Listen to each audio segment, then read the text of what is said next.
Hello दोस्तों, स्वागत है आपके अपने channel success vision online academy में। हम लोग पढ़ रहे थे साइंस में वीवीआई क्वेश्चन सब्जेक्टिव का। आज हम लोग पढ़े हैं पहला क्वेश्चन साइंस वीवीआई सब्जेक्टिव। आवर्धन किसे कहते हैं और इसका असाय मात्रक को लिखिए। आवर्धन किसे कहते हैं और आवर्धन के असाय मात्रक को लिखिए। देखिए, यहाँ पे कोई 4 मीटर का वस्तु है, इधर एक दर्पण है, इसमें वस्तु का प्रतिबिंब बन रहा है 8 मीटर का, 8 मीटर का, ये 4 मीटर का ये वस्तु है, ये 8 मीटर का प्रतिबिंब है।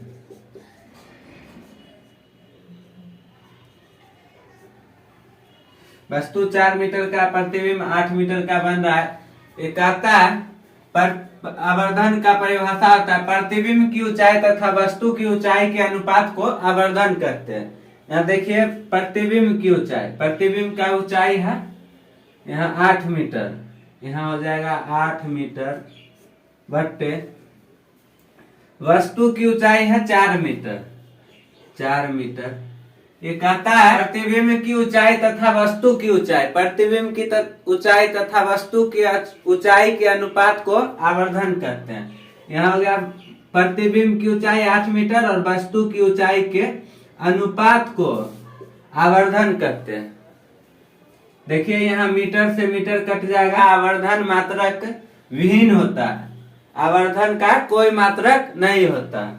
ये कट गया, ये हो गया 4 दूनी 8, 2, ये हो गया इसका 2। ये सबसे पहले आप लोग आवर्धन को ब्लैक पेन से या कोई अलग पेन से लिख देंगे, उसके बाद डैश डैश लिखेंगे। प्रतिबिंब की ऊंचाई तथा वस्तु की ऊंचाई के अनुपात को आवर्धन करते हैं। प्रतिबिंब की ऊंचाई तथा वस्तु की ऊंचाई के अनुपात को आवर्धन करते हैं। आवर्धन को m से सूचित किया जाता है, आवर्धन को m से सूचित किया जाता है। आवर्धन का एसआई मात्रक नहीं होता। ये सब पॉइंट बना के लिख दिया है, ये सब ऑब्जेक्टिव में पूछ लिया जाता है। आवर्धन का एसआई मात्रक नहीं होता, यह मात्रक विहीन होता है। आवर्धन जो होता है वह मात्रक विहीन होता है। यदि प्रतिबिंब की ऊंचाई, यदि प्रतिबिंब की ऊंचाई v तथा वस्तु की ऊंचाई u हो तो आवर्धन m बराबर क्या होगा? हो जाएगा आवर्धन बराबर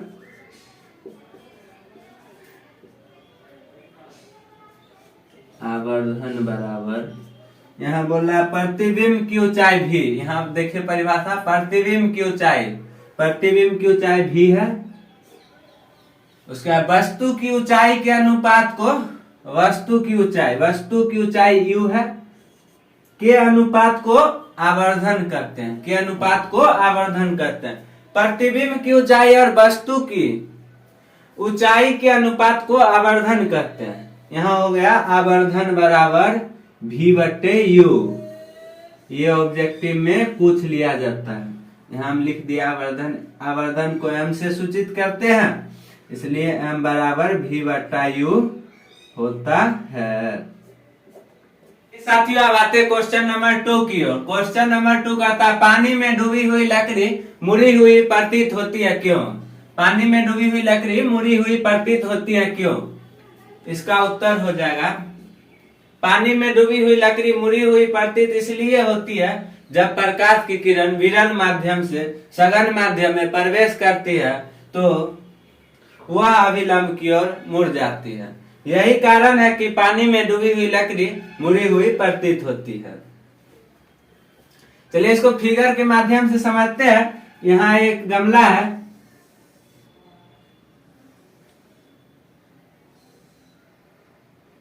इसमें एक लकड़ी को डाले, यह लकड़ी सीधे नहीं दिख के यह मुड़ी हुई प्रतीत होती है, लकड़ी मुड़ी हुई प्रतीत होती है। ऐसा इसलिए होता है कि आपको हम पहले ही बता दिए, विरल माध्यम से सघन माध्यम में प्रवेश करती है तो वह अभिलंब की ओर मुड़ जाती है। यह हो गया सघन माध्यम।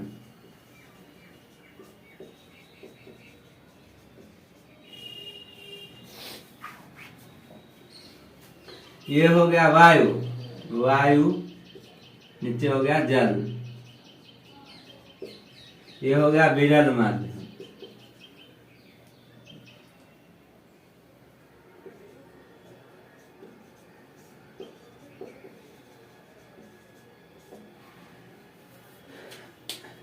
जब प्रकाश की किरण विरल माध्यम से सघन माध्यम में प्रवेश करती है तो वह अविलंब की ओर मुड़ जाती है। ये देख लिया आप लोग, यहाँ फिगर आप लोग पढ़े होंगे, फिगर के माध्यम से समझे होंगे।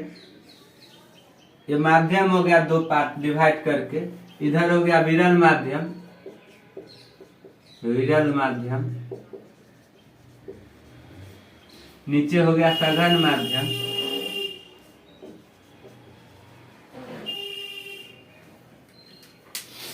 विरल माध्यम हो गया वायु, सघन माध्यम हो गया जल, यहाँ अविलंब है। इधर से हम लकड़ी को प्रवेश करते हैं जल में तो वह सीधे नहीं दिख के वह अविलंब की ओर मुड़ जाती है। परिभाषा यह कहता है जब प्रकाश की किरण विरल माध्यम से सघन माध्यम में प्रवेश करता है तो वह अविलंब की ओर मुड़ जाती है। यहाँ देखिए, जब विरल माध्यम से सघन माध्यम में, विरल माध्यम से सघन माध्यम में प्रवेश किया तो यह अविलंब की ओर मुड़ गया। यह अविलंब है, अविलंब की ओर मुड़ गया, ये सीधे नहीं जाके अविलंब की ओर मुड़ गया। यही कारण है कि पानी में डूबी हुई लकड़ी मुड़ी हुई प्रतीत होती है। यहाँ लिखिएगा, पानी में डूबी हुई लकड़ी मुड़ी हुई प्रतीत इसलिए होती है जब प्रकाश की किरण विरल माध्यम से सघन माध्यम में, विरल माध्यम से सघन माध्यम में प्रवेश करता है तो वह अविलंब की ओर मुड़ जाती है। यही कारण है कि पानी में डूबी हुई लकड़ी मुड़ी हुई प्रतीत होती है। देख लिया आप लोग फिगर से, आप लोग को मैं आशा करता हूँ कि आप लोग को अच्छा से समझ आता होगा। ये सब मोस्ट वीवीआई क्वेश्चन सब्जेक्टिव बता रहा हूँ जो एग्जाम में डायरेक्ट पूछ लिया जाता है। चलिए साथियों, अब आते हैं क्वेश्चन नंबर 3 की ओर। क्वेश्चन नंबर 3 कहता है किसी चालक का प्रतिरोध किन दो बातों पर निर्भर करता है।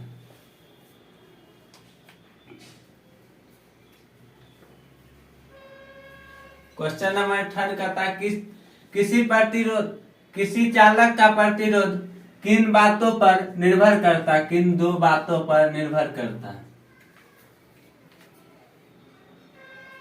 या किन बातों पर निर्भर करता है। इसका उत्तर हो जाएगा चालक तार की लंबाई पर, दूसरा हो जाएगा चालक तार की मोटाई पर। अब पहला चालक तार की लंबाई पर, तार की लंबाई जितना ही अधिक होगा, तार की लंबाई जितना ही अधिक होगा प्रतिरोध उतना ही अधिक होगा। जैसे हम समझते हैं ये एक बड़ा सा तार है, ये एक छोटा तार है, प्रतिरोध हम मानते हैं एक एक फीट पर है। 1 2 3 4 5 6 7 8 9 10 11 12, 1 2 3 4 5 6 7। देखिए यहाँ तार छोटा था, प्रतिरोध कम था, और तार ज्यादा, प्रतिरोध ज्यादा। वही बात का, तार की लंबाई जितना ही अधिक होगा प्रतिरोध उतना ही अधिक होगा। तार की लंबाई देखिए यहाँ छोटा था तो इसमें प्रतिरोध कम है, यहाँ तार की लंबाई ज्यादा है तो इसमें प्रतिरोध ज्यादा है। यही कहता चालक के तार की लंबाई पर, तार की लंबाई जितना ही अधिक होगी प्रतिरोध उतना ही अधिक होगा। दूसरा चालक तार की मोटाई पर, ये चालक तार की मोटाई पर देखिए यहाँ एक तार बनाते हैं इतना मोटा, और एक यहाँ तार बनाते हैं इतना मोटा।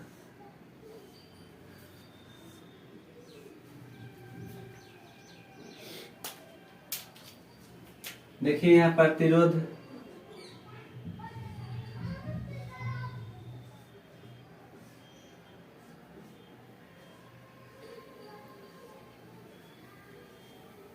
देखिए प्रतिरोध है, और नीचे बनाते हैं।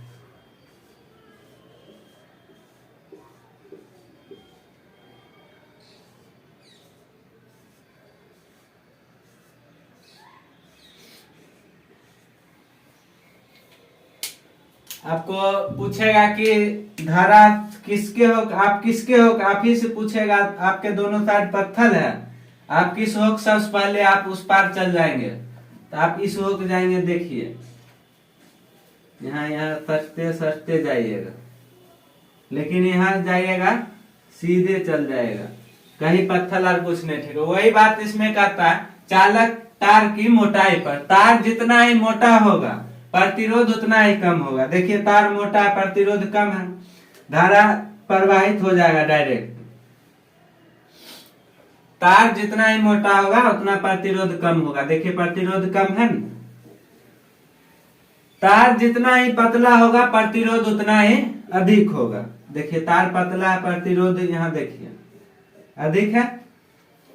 प्रतिरोध का अर्थ होता है, प्रतिरोध क्या करता है, धारा की प्रवाह को रोकता है। प्रतिरोध है जो धारा की प्रवाह को रोकता है।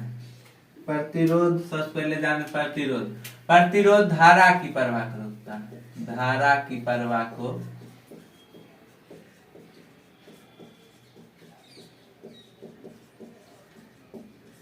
रोकता है। प्रतिरोध धारा की प्रवाह को रोकता है या विरोध करता है। चलिए ये भी समझ आ गया होगा, हमको विश्वास है। अगला क्वेश्चन है अनविकिरणीय ऊर्जा स्रोत क्या है, कोई दो उदाहरण दे। अनविकिरणीय ऊर्जा स्रोत क्या है, कोई दो उदाहरण दे। इसका उत्तर हो जाएगा अनविकिरणीय ऊर्जा स्रोत। इसको हेडिंग लाइन में लिख दीजिएगा अलग पेन से, उसके बाद डैश देख लिखिएगा। अनविकिरणीय ऊर्जा का वे स्रोत है जिनका भंडारण सीमित है और वो आने वाले समय में खत्म हो जाएंगे, उसे अनविकिरणीय ऊर्जा स्रोत कहते हैं। अनविकिरणीय ऊर्जा स्रोत वे स्रोत है जो जिनका भंडारण सीमित है और वह आने वाले समय में खत्म हो जाएंगे। उदाहरण के लिए कोयला, पेट्रोलियम, प्राकृतिक गैस। जैसे हम बताते हैं आपको, कोयला, यहाँ पे कोयला 50 केजी है, माने है 50 केजी है। इसको मैं 5 दिन निकाल लेगा 10-10 केजी। इसको 5 दिन 10-10 केजी निकालिएगा तो ये 5 दिन में ये खत्म हो जाएगा, 5 दिन में ये खत्म हो जाएगा। तो ये क्या हो गया, अनविकिरणीय ऊर्जा स्रोत। कोयला है 50 केजी, इसको 5 दिन निकाले 10-10 केजी करके ये खत्म हो गया, अनविकिरणीय ऊर्जा स्रोत। ये समझ गए होंगे आप लोग। अनविकिरणीय ऊर्जा स्रोत वे स्रोत है जिनका भंडारण सीमित है और वो आने वाले समय में खत्म हो जाएंगे, उसे अनविकिरणीय ऊर्जा स्रोत कहते हैं। एग्जाम्पल हो गया कोयला, पेट्रोलियम, प्राकृतिक गैस। चलिए साथियों अगला क्वेश्चन है, क्वेश्चन नंबर 5, एमीटर एवं वोल्ट मीटर के उपयोग बताएं। उत्तर हो जाएगा एमीटर का उपयोग हम विद्युत परिपथ, एमीटर का उपयोग हम परिपथ में विद्युत धारा को मापने में करते हैं। एमीटर का उपयोग हम लोग विद्युत धारा को मापने में करते हैं। एमीटर का उपयोग हम परिपथ में विद्युत धारा को मापने में करते हैं, जबकि वोल्ट मीटर का उपयोग विभवांतर मापने में करते हैं। एमीटर का उपयोग हम परिपथ में विद्युत धारा मापने में करते हैं और जबकि वोल्ट मीटर का उपयोग हम लोग विभवांतर मापने में करते हैं। इसमें पूछ सकता है एमीटर एवं वोल्ट मीटर को हम परिपथ में किस क्रम में जोड़ते हैं। एमीटर एवं वोल्ट मीटर को हम लोग परिपथ में किस क्रम में जोड़ते हैं, लिख दीजिएगा आप लोग। एमीटर एवं वोल्ट मीटर के को हम लोग परिपथ में किस क्रम में जोड़ते हैं, लिखिएगा एमीटर को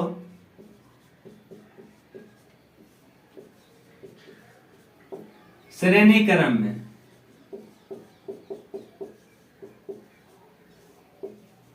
और वोल्ट मीटर को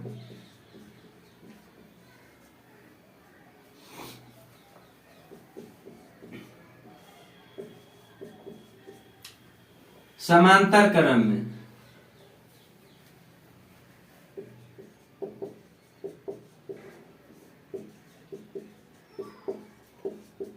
ये ऑब्जेक्टिव में पूछ लिया जाता है एमीटर को हम परिपथ में किस क्रम में जोड़ते हैं। एमीटर को परिपथ में श्रेणी क्रम में और वोल्टमीटर को समांतर क्रम में परिपथ में जोड़ते हैं।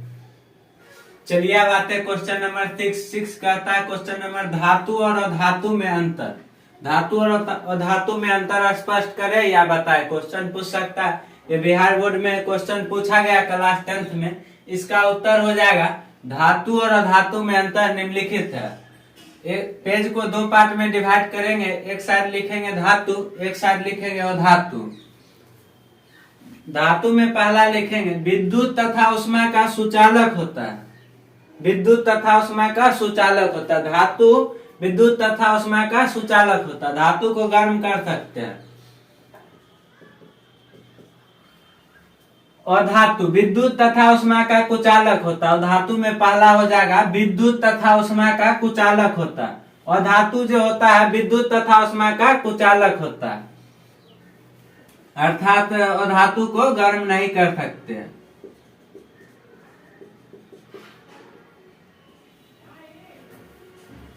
दूसरा हो जाएगा इसमें विशेष प्रकार की चमक होती है। धातु में विशेष प्रकार की चमक होती है।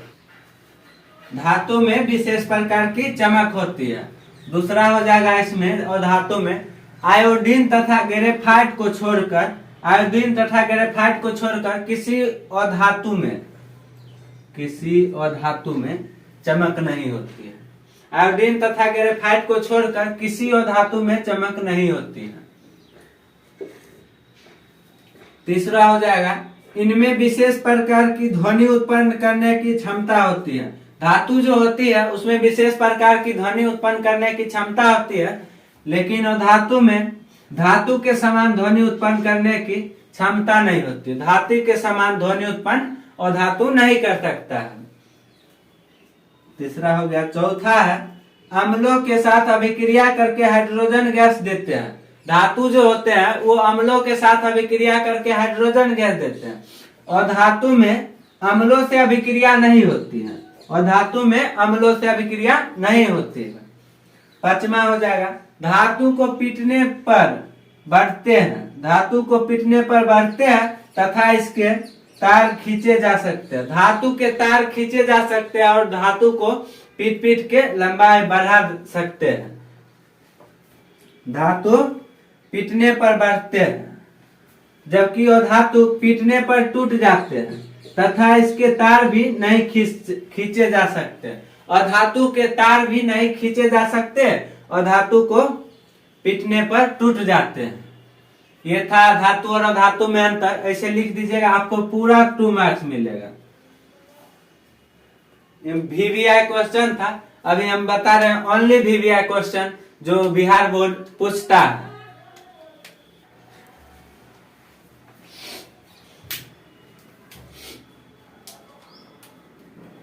चलिए दोस्तों अब आते हैं क्वेश्चन नंबर 7 की। और क्वेश्चन नंबर 7 कहता उत्तल लेंस और अवतल लेंस में अंतर बताए या लिखे। क्वेश्चन पूछ सकता है उत्तल लेंस और अवतल लेंस में अंतर लिखे या बताए।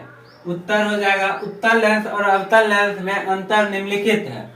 एक पेज को 2 पार्ट में डिवाइड करेंगे, एक पार्ट में लिखेंगे उत्तल लेंस, एक पार्ट में लिखेंगे अवतल लेंस। पहला लिखेंगे यह बीच में मोटा तथा किनारों पर पतला होता है। उत्तल लेंस जो होता है वह बीच में मोटा तथा किनारों पे पतला होता है। देखिए फिगर, ये हो गया उत्तल लेंस। देखिए बीच में मोटा और किनारों पे पतला है ना, ये उत्तल लेंस हो गया। यह बीच में मोटा तथा किनारों पे पतला होता है। अवतल लेंस यह बीच में से पतला तथा किनारों पे मोटा होता है। देखिए ये हो गया अवतल लेंस, बीच में पतला और किनारों पे मोटा होता है। ये हो गया अवतल लेंस। दूसरा हो गया उत्तल लेंस में इसमें अक्षर बड़े आकार में दिखाई देते हैं। उत्तल लेंस में अक्षर बड़े आकार में दिखाई देते हैं। जब लेंस लगा के देखिएगा अक्षर को, वो बड़ा आकार में दिखाई देगा। ठीक अपोजिट उल्टा अवतल लेंस में इसमें अवतल लेंस में अक्षर छोटे आकार में दिखाई देते हैं। अवतल लेंस को लगा के देखिएगा अक्षर छोटे आकार में दिखाई देंगे। जब लेंस लगा कोई अक्षर को देखिएगा वह छोटे आकार में दिखाई देंगे। तीसरा अंतर हो जाएगा, यह प्रकाश की किरण को एक बिंदु पर केंद्रित करता है, इसलिए इसे अभिसारी लेंस भी कहते हैं। उत्तल लेंस को अभिसारी लेंस भी कहते हैं। यह प्रकाश की किरण को एक ही बिंदु पर केंद्रित करता है, इसलिए इसे अभिसारी लेंस भी कहते हैं।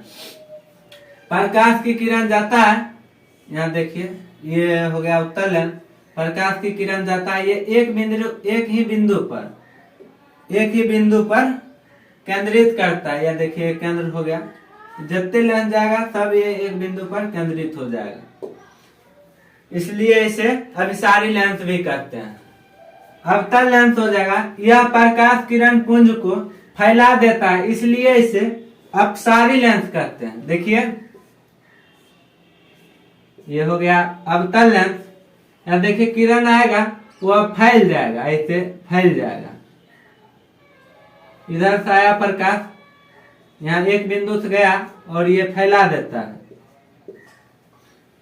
यह प्रकाश किरण पुंज को फैला देता है, इसलिए इसे अपसारी लेंस भी कहते हैं। अवतल लेंस को अपसारी लेंस कहते हैं और उत्तल लेंस को अभिसारी लेंस कहते हैं। चौथा हो जाएगा, इसमें वस्तु का प्रतिबिंब वास्तविक तथा उल्टा बनता है। उत्तल लेंस में वस्तु का प्रतिबिंब वास्तविक तथा उल्टा बनता है और अवतल लेंस में वस्तु का प्रतिबिंब आभासी तथा सीधा बनता है। अवतल लेंस में वस्तु का प्रतिबिंब आभासी तथा सीधा बनता है। ये था अंतर। आज हम आप लोग को 7 क्वेश्चन बताए हैं सब्जेक्टिव VVI, जो एग्जाम में पूछवे करता है। VVI सब्जेक्टिव मोस्ट VVI, जो एग्जाम में पूछ लिया जाता है। आप लोग इसको अच्छे तरह से याद कर लीजिएगा। और इससे पहले हम पार्ट 1 और पार्ट 2 वीडियो बताए हुए हैं, जिसमें सब्जेक्टिव VVI सब्जेक्टिव ही अभी कराते हैं बोर्ड के पर्पज से। बोर्ड में जो पूछेगा वही सब सब्जेक्टिव अभी कराते हैं। आप लोग वो पार्ट 1 और पार्ट 2 जाकर देख लीजिएगा। ये देखने के लिए आप लोग YouTube पे सर्च कीजिएगा success vision online academy.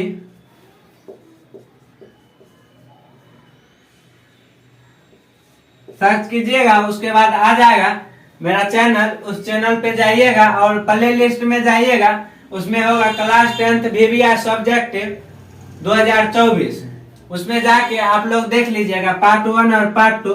Video अच्छा लगा होगा तो लाइक और चैनल को सब्सक्राइब कर दीजिएगा। और मिलते हैं आप नेक्स्ट वीडियो में। आज के लिए इतना ही।